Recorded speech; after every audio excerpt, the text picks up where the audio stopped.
Bismillahirrahmanirrahim. Assalamualaikum warahmatullahi wabarakatuh. Alhamdulillahirabbil alamin wassalatu wassalamu ala asyrafil anbiya'i wal mursalin sayyidina Muhammad wa ala alihi wa ashabihi ajma'in. Allahumma faqihna fid din wa 'allimna ta'wil. Selamat sore semuanya, kembali lagi bersama saya Asyika Melerobani dalam program Besti, Belajar Islam dengan Teliti. Nah, pada sore hari ini kita hanya akan membahas 3 pasal mengenai yang pertama syarat-syaratnya sholat Jumat, yang kedua rukun-rukunnya khutbah Jumat, dan yang ketiga mengenai syarat-syaratnya khutbah Jumat. Nah, jadi langsung saja, sholat Jumat itu diwajibkan untuk dilakukan bagi orang laki-laki. Nah, hal ini itu berdasarkan firman Allah Ta'ala dalam surah Al-Jumu'at ayat 9 yang berbunyi, Ya ayyuhalladzina amanu idza nudiya lis-sholati min yaumil jumu'ati fas'au ila dzikrillahi wa dzarul bai'. Wahai orang-orang yang beriman, apabila telah diseru untuk melaksanakan sholat Jumat, maka segeralah kamu mengingat Allah dan tinggalkanlah jual beli. Nah, kita langsung saja masuk ke dalam fasal pembahasannya di dalam kitab Safinatun Najah. Qala al-musannifu rahimahullahu ta'ala wa nafa'ana bihi wa bi'ulumihi fid dharaini amin. Bismillahirrahmanirrahim. Faslun ay hadza faslun, adapun ini itu fasal.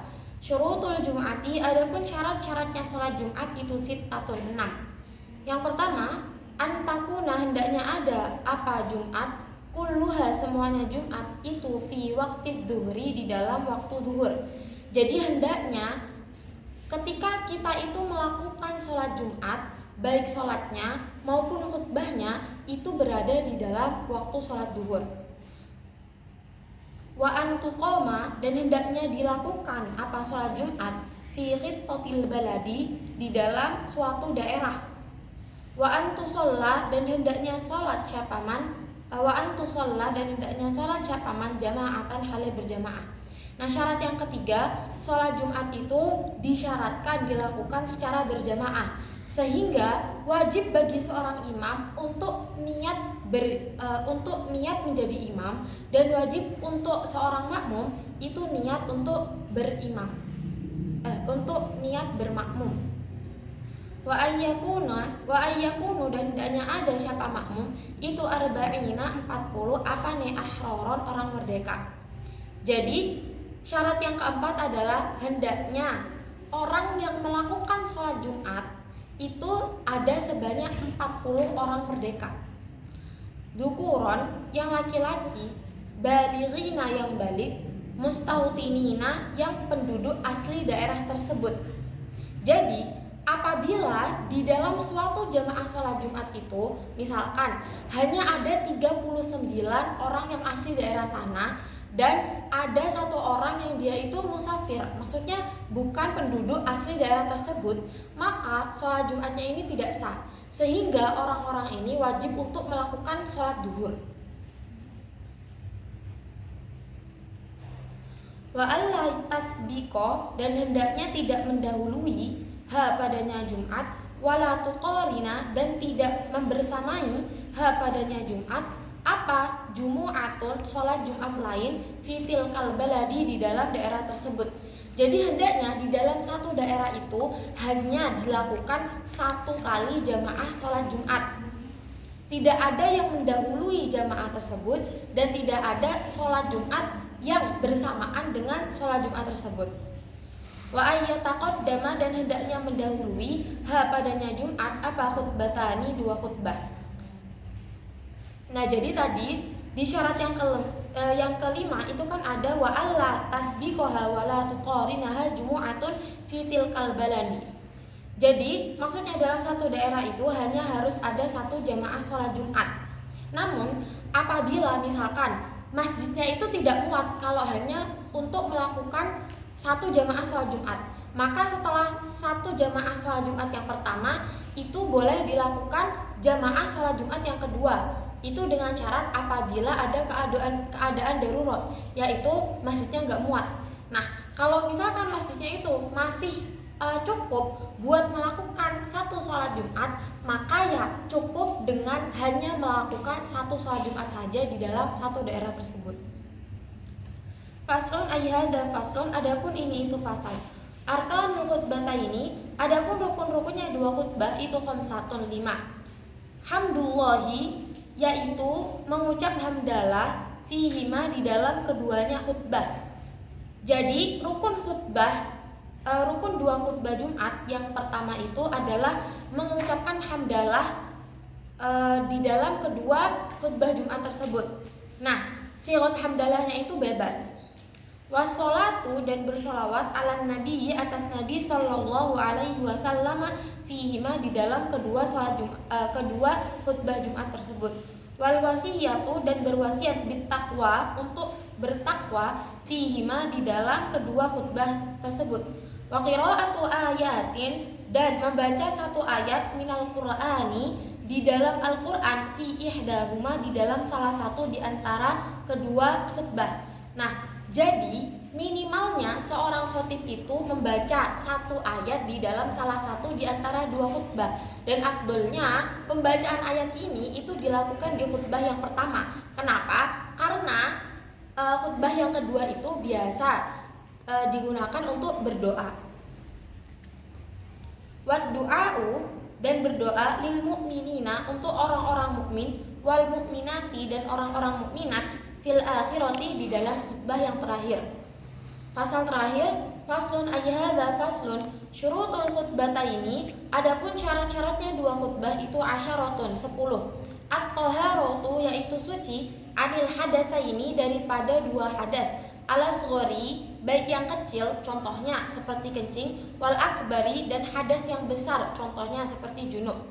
Wa taharatu, dan suci, anin najasati, daripada najis, fi thawbi, di dalam pakaian, wal badani, dan badan, wal makani, dan tempat, wasatrul aurati, dan menutup aurat, wal qiyamu, dan berdiri, alal qadiri, bagi yang mampu. Nah, jadi kalau misalkan khotibnya itu mampu untuk berdiri, maka dianjurkan untuk melakukan sholat, diwajibkan untuk menyampaikan khutbah Jumat dengan cara berdiri. Namun kalau memang tidak bisa berdiri, contohnya misalkan karena lumpuh atau karena penyakit, maka tidak apa-apa khutbah Jumat ini dilakukan dengan cara duduk. Namun alangkah lebih baiknya khutbah Jumat ini diserahkan atau disampaikan oleh orang yang masih mampu untuk berdiri.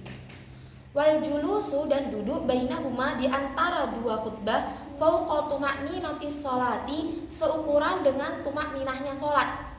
Jadi di antara kedua khutbah ini itu hendaknya khotib itu duduk, ukurannya itu selama kadar tumakninah di dalam sholat.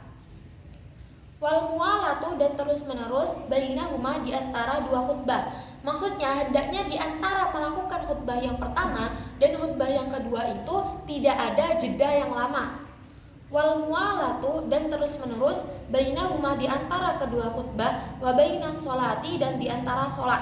Nah, jadi hendaknya ketika khotib itu selesai menyampaikan kedua khutbah, hendaknya ya langsung melakukan sholat. Wa antakuna, dan hendaknya ada apa khutbah itu bil arabiyati, dengan bahasa Arab. Nah, jadi hendaknya khutbah Jumat itu dilakukan menggunakan bahasa Arab. Walaupun kita itu orang ajam, itu kita dianjurkan untuk menyampaikan khutbah Jumat itu menggunakan bahasa Arab. Namun apabila memang dirasa ketika khutbah itu diucapkan dengan bahasa Arab, maka jamaahnya itu tidak dapat mengetahui inti dari khutbah tersebut, maka diperbolehkan menggunakan bahasa yang khotib dan jamaah ini mampu untuk pahami. Nah, kalau misalkan kita kan di Indonesia, maka bahasa yang mampu kita pahami, contohnya ya bahasa Indonesia. Kita orang Jawa, bolehlah khutbah Jumat itu dilakukan dengan bahasa Jawa. Wa ayyusmi'a, dan hendaknya mendengarkan padanya khutbah Jumat arba'ina, pada 40 orang. Nah, hendaknya 40 orang jamaah tadi itu ikut untuk mendengarkan khutbah Jumat. Wa antakuna, dan hendaknya ada Apa khutbah? Kulluha, semuanya khutbah itu fi waqti dhuhri, di dalam waktu sholat zuhur. Nah, hendaknya melakukan 2 khutbah Jumat, begitu pula sholat Jumat itu di dalam waktu sholat zuhur. Nah, jadi ini sedikit tambahan. Nah, apabila seseorang jamaah ini itu telat atau terlambat mendengarkan khutbah ataupun terlambat untuk melakukan rakaat pertama dalam sholat Jumat, maka hendaknya dia itu ketika selesai melakukan jamaah Jumat beserta imam, dia itu melakukan sholat zuhur. Kenapa?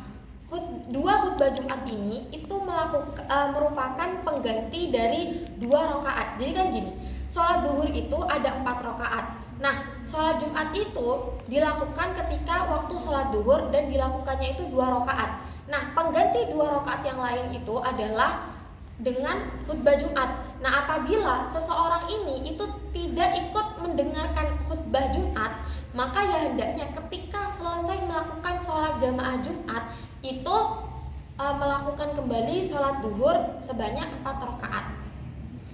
Nah, asyik kira cukup sekian materi kita pada hari ini. Semoga apa yang asyik sampaikan bisa bermanfaat buat kita semuanya.